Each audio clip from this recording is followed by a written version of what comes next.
Beloved, it is January 25th, 2025. I'm Natalie, she, her pronouns if we haven't met before, or if you're a longtime listener.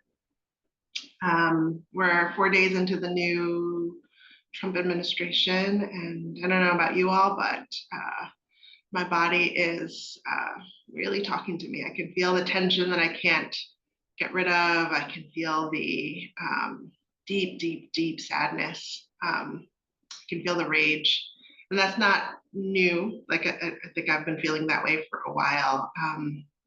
And trying to think of like how we're going to get through this, right? So some of the ways I thought, like, how can I be of service to myself, to people out there who are also um, feeling traumatized, feeling on edge, feeling anxious, worried about their loved ones, worried about themselves, worried about, what kind of world are we leaving for our descendants, and how are our ancestors looking upon us, what we've co-created together. And I am deeply, deeply committed to anti-racism, anti-oppression. That has not changed. And I think over the last year or two, how I've been doing anti-racism, anti-oppression has been continuing to evolve, as it should.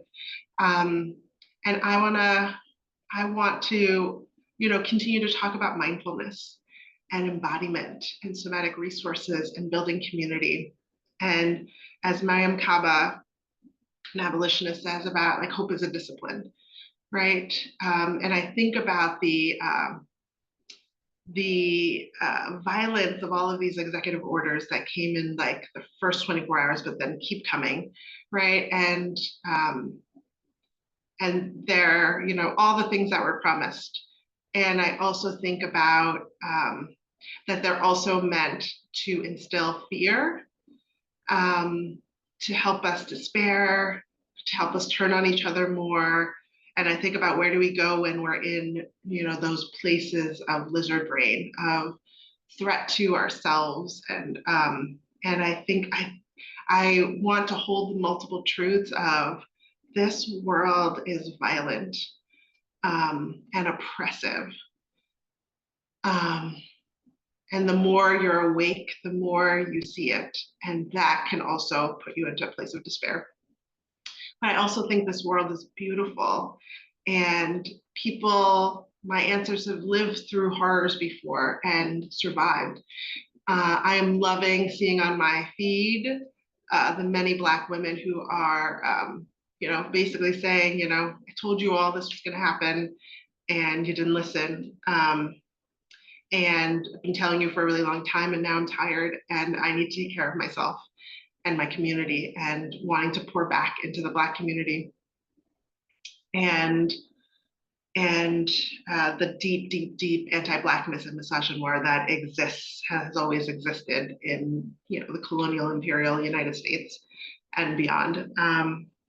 And I'm loving their post about like taking a sabbatical from 2025 to 2029, or still organizing, but focusing more on in the community, right? And so however we get through this, right? Building community. So I want to do mindfulness for these times. That's my offering.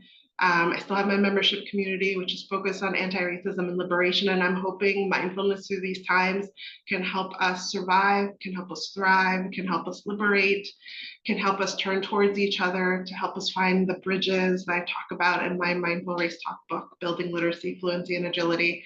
And so I'll see how long it serves me, how long it nourishes me. I'm going to share practices. I'm going to try for at least once a week, maybe some weeks more, some weeks less.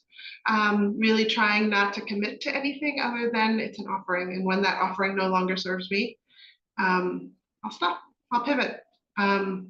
So I hope you'll tune in. I hope you'll share with others. We can get through this. We as humans have gotten through other atrocities. And the reality is that in all of time, right, there have been people who are okay with the people in power and what they're doing, and there have been people who are not okay. And there have always been people who are the freedom fighters, the abolitionists, the people who are working towards our decolonial futures and our this other world where the things we can't possibly imagine, right? And I'm deeply committed to healing trauma, intergenerational trauma, systemic trauma, individual trauma, and racial trauma. And I think some of us are more vulnerable, right? It's so clear right now that the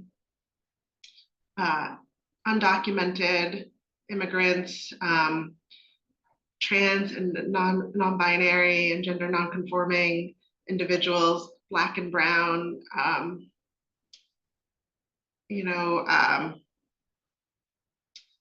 Jewish people, Palestinian people, Arab, Muslim people, so many people who are like so clearly being targeted, and of course those with less means, less resources. So let's take care of each other. That's all I got for today. See you soon. Take good care.